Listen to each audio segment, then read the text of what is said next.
अगर मैं ऊंचाई की बात करूं तो सबसे पहली चीज़ आपके दिमाग में क्या आती है? यकीनन पहाड़ आता है, बना हुआ भी है सामने। लेकिन बात यह है कि पहाड़ कितने ऊंचे हो सकते हैं भाई? क्या पहाड़ों की ऊंचाई पे कोई लिमिट है, कोई हद है कि इससे ज़्यादा ऊंचे पहाड़ नहीं हो सकते? ये बात समझने के लिए आपको पहाड़ के टॉप पे नहीं, पहाड़ के नीचे, पहाड़ की बुनियाद पे देखना पड़ेगा।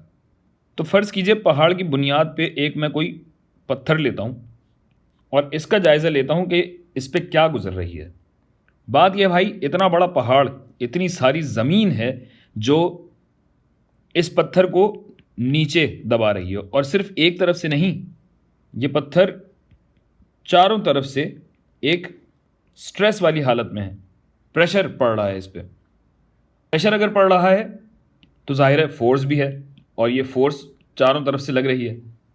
अब सॉलिड मैकेनिक्स के हवाले से हम ये तो जानते हैं कि कोई ना कोई इलास्टिक लिमिट होती है, हमारे पास कोई हद होती है जहाँ तक किसी भी चीज़ को खींचा जा सकता है या दबाया जा सकता है।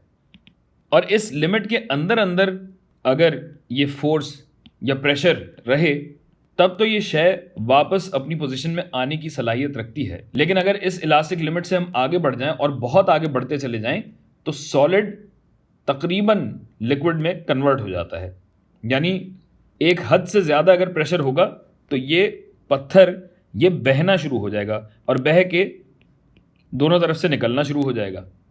गोया कोई ना कोई हद है जहां तक ये पहाड़ ऊपर जा सकता है। तो चलिए, अगर पत्थर की मैं इलास्टिक लिमिट आपको दूं तो ये होती है तकरीबन 3 × 10 की ताकत 8 न्यूटन पर मीटर स्क्वायर्ड या पैस्कल्स।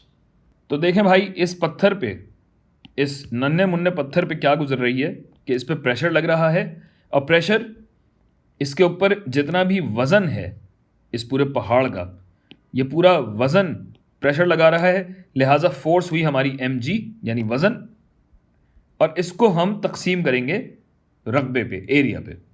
और मैस क्या होता है? मैस होता है डेंसिटी ज़रब वॉल्यूम, जिसको आप G/A से ज़रब देंगे।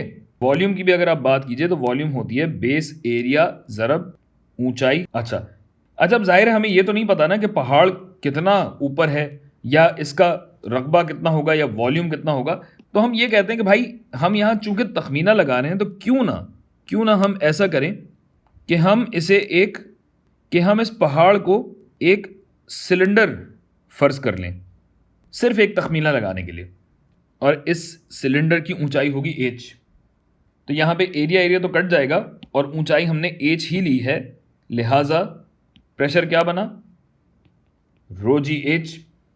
अब बात यह है कि ये जो ρgh का प्रेशर है ये कम होना चाहिए इलास्टिक लिमिट से, 3 × 10 की ताकत 8, इससे कम होना चाहिए।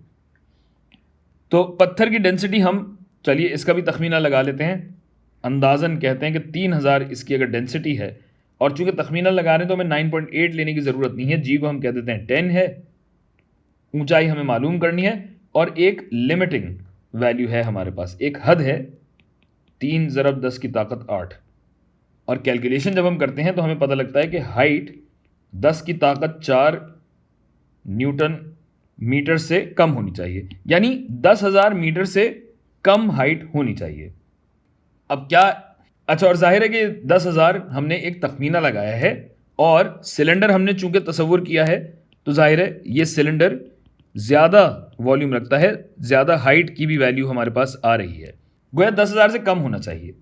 अच्छा, तो अब अगर हम दुनिया में ऊंचे तरीन पहाड़ों की फहरिस्त देखें तो हम देखते हैं कि सबसे ऊंचा पहाड़ माउंट एवरेस्ट, उसकी हाइट तकरीबन 8.8 किलोमीटर है, और पाकिस्तान में पाया जाने वाला K2 दुनिया का दूसरा ऊंचा तरीन पहाड़, ये तकरीबन 8.6 किलोमीटर है। ये सब आपको फुट में दी गई हैं और ये ऊंचाइयां आपको मीटर्स में दी गई हैं।